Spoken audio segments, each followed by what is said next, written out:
सासू माँ, मैं जरा बाहर घूमने जा रही हूँ, आप जरा मेरी चप्पल तो साफ कर देना, और हाँ, मेरे आने तक खाना भी तैयार करके रखना। खाना तो मैं हर रोज बनाती हूँ, अब क्या तुम मुझसे अपने जूते भी साफ करवाएगी? शक्ल देखी है अपनी। बात सुने सासू माँ, मैं जो सासू माँ कहती हूँ ये ना समझना, तुम मेरी सच की माँ बन गई हो। माँ तो मेरी वही है जिसने मुझे ये टीवी दिया, जिसने ये फ्रिज दी, वॉशिंग मशीन दी, इस्त्री दी, और क्या क्या गनवाऊं मैं। चुपचाप मेरे काम किया करो, बुढ़िया कहीं की। गौरी अपनी सास को एक ही सांस में ये सब बातें सुनाकर घर से निकल जाती है। दहेज तो ले लिया, मगर इस बहू की जबान तो कैंची से भी ज्यादा तेज चलती है। मैं अभी जाकर अपने बेटे को बताती हूँ।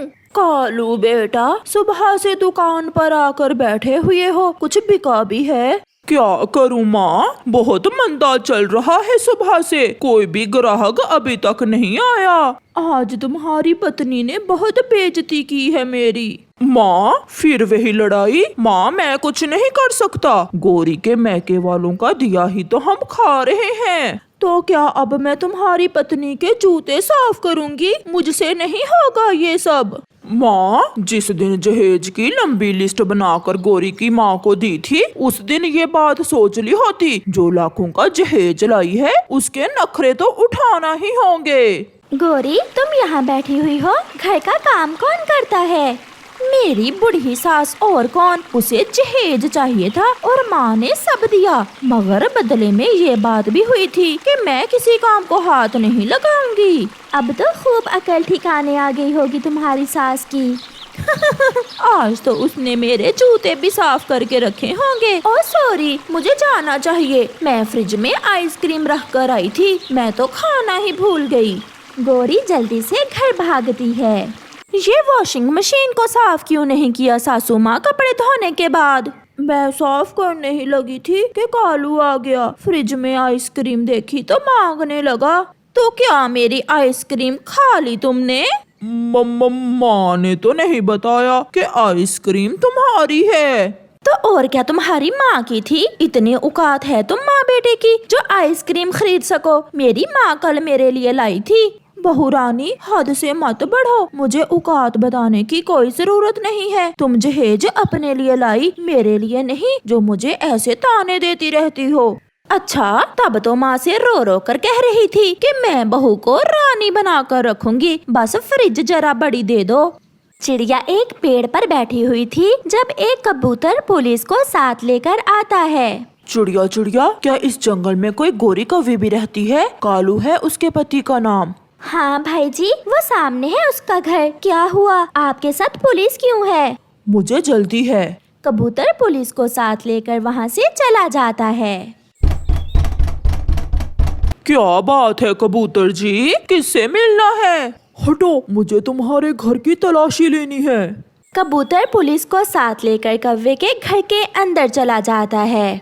यही है मेरी फ्रिज, चोर पकड़े गए, चोर पकड़े गए। ये फ्रिज कबूतर की है, ये कुछ दिन पहले चोरी हो गई थी। क्या? ये तो मेरे भाई ने मुझे जहेज में दी थी। कोई गलत फहमी होगी तुम्हें कबूतर, ये वही फ्रिज है। फिर पुलिस और कबूतर वो फ्रिज गाड़ी पर लाद कर ले जाते हैं। गौरी आंख चुरा चुरा कर अपनी सास की तरफ देख रही थी। लो जी, फ्रिज तो गई, कुछ तो बोझ हल्का हुआ जहेज का। अब कुछ काम काज में मेरा हाथ बटा देना। ज्यादा काए ना करो सासू माँ, फ्रिज नहीं तो क्या हुआ, बाकी सब देखो, ये सब मेरा ही तो है। मिठू मिल गई मेरी फ्रिज मिल गई। दूसरे जंगल में गौरी कौवी के घर में थी मेरी फ्रिज। यार कबूतर, कहीं ऐसा तो नहीं कि मेरी वॉशिंग मशीन और इस्त्री भी उसी घर में हो? उस कौवी का भाई चोर है, उसने सारा माल चोरी करके अपनी बहन को जहेज में दे दिया है। इंस्पेक्टर, मारो इसे और मारो, ये बताएगा मेरी वॉशिंग मशीन और इस्त्री कहाँ है। इंस्पेक्टर एक और डंडा गौरी के भाई के लगाता है। मत मारो, मुझे मत मारो, मिठू की वॉशिंग मशीन और इस्त्री भी मैंने ही चोरी करके अपनी बहन को जहेज में दे दी थी। मिल गई मेरी वॉशिंग मशीन, मिल गई। इंस्पेक्टर, जल्दी चले मेरे साथ। पुलिस? फिर से पुलिस? अब क्या हुआ पुलिस, तुम फिर आ गई हो? हटो बुढ़िया। पुलिस घर के अंदर जाती है। इंस्पेक्टर, यही है मेरी वॉशिंग मशीन और ये इस्त्री भी मिल गई। ये सब क्या हो रहा है? ये सामान तो मुझे मेरे भाई ने जहेज में दिया था। तुम्हारे चोर भाई ने ये सारा सामान दूसरों के घरों से चोरी करके तुम्हें दिया था। मिठू भी अपना सामान गाड़ी पर लाद कर ले जाता है। बहू, आज बहुत चुप चुप हो, आज कोई बात नहीं कर रही हो। सासू माँ, मैं पहले ही टेंशन में हूँ, मुझे और टेंशन न दे।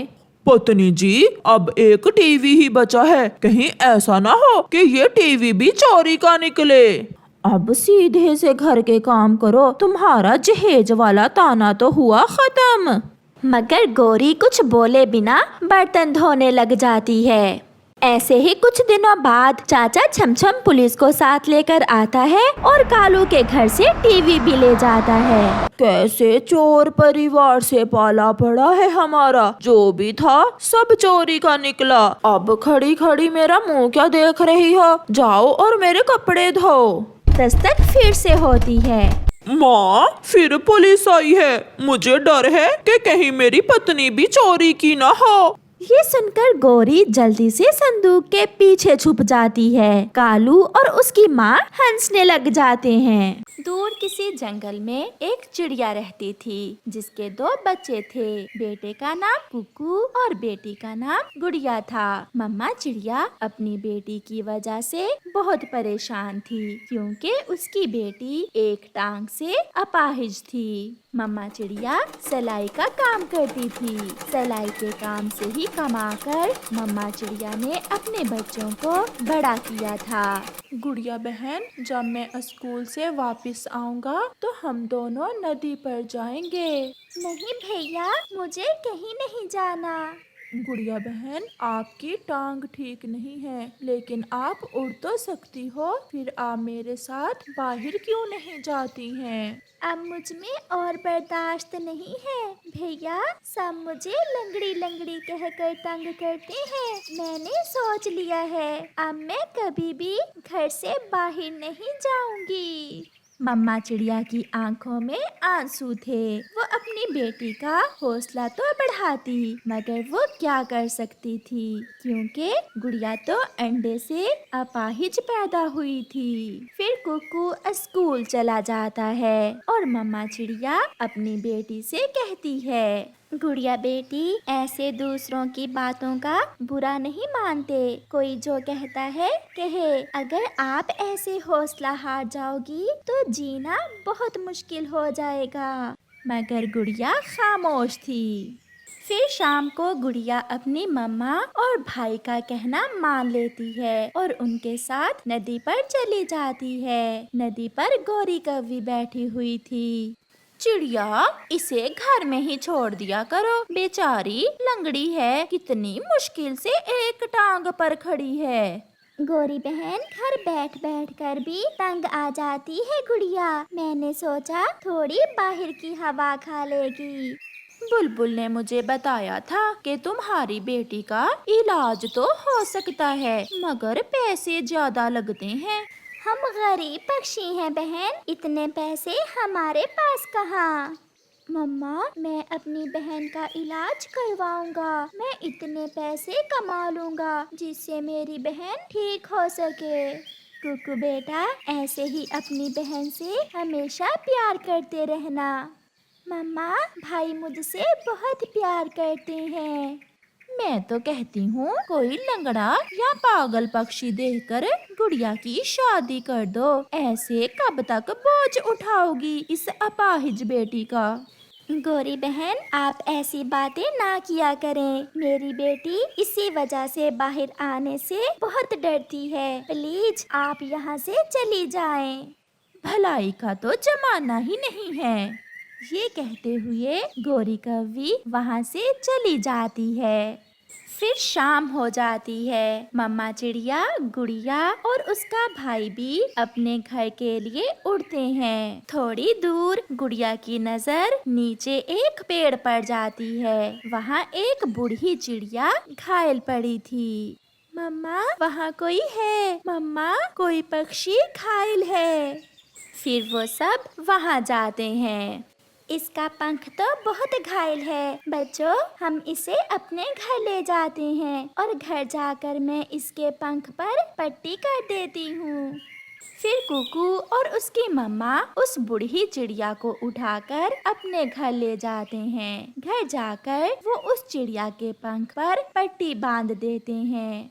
मैं अपनी बेटी से मिलकर वापस घर जा रही थी कि मुझे चक्कर आ गया और मैं गिर गई। अब आप ठीक हैं, मैंने आपके पंख पर पट्टी बांध दी है। मेरा बेटा बहुत परेशान होगा।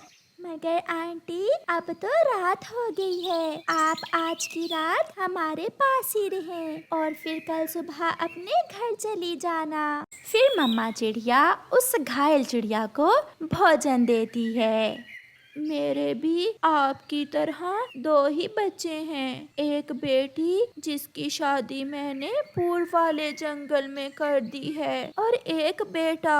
मैं और मेरा बेटा इकट्ठे ही रहते हैं। मैंने भी अपने बच्चों का पालन पोषण बहुत मुश्किल से किया है। मेरे पति तो तभी मर गए थे जब मेरे बच्चे बहुत छोटे थे। आपकी बेटी बहुत सुंदर है, मुझे बहुत पसंद आई है आपकी बेटी। बहन अगर आपको बुरा ना लगे तो मैं बहू बनाना चाहती हूँ आपकी बेटी को। ये सुनकर मम्मा चिड़िया खुश तो होती है मगर फिर उदास हो जाती है। वो कैसे बताती कि उसकी बेटी तो अपाहिज है। रात ऐसे ही गुजर जाती है और फिर सुबह वो बूढ़ी चिड़िया अपने घर जाने की तैयारी करती है। जो बात मैंने आपसे की थी आप जरूर सोचना। आंटी आप ध्यान से जाना और अगर थक जाएं तो रास्ते में थोड़ा आराम कर लेना। आंटी अगर फिर कभी आप इधर से गुजरे तो हमें मिलकर जाना। वो चिड़िया वहाँ से चली जाती है। माँ आप कहाँ थी? मैं रात से बहुत परेशान था। जूजू बेटा मैं बताती हूँ, सब बताती हूँ। फिर जूजू की मम्मा अपने बेटे को सारी बात बताती है कि कैसे वो चकरा कर गिरी और फिर कैसे चिड़ियाओं के उस परिवार ने उसकी मदद की। वो बहुत अच्छा परिवार था बेटा, सब प्यार करने वाले। गुड़िया तो मुझे बहुत पसंद आई है और मैंने सोच भी लिया है। माँ क्या सोच लिया है आपने? मैं अपने बेटे की शादी गुड़िया से ही करूँगी। फिर वो माँ बेटा ऐसे बातें करते रहते हैं। ऐसे ही कुछ दिन गुजर जाते हैं और एक दिन जूजू और उसकी मम्मा गुड़िया के घर की तरफ चलते हैं।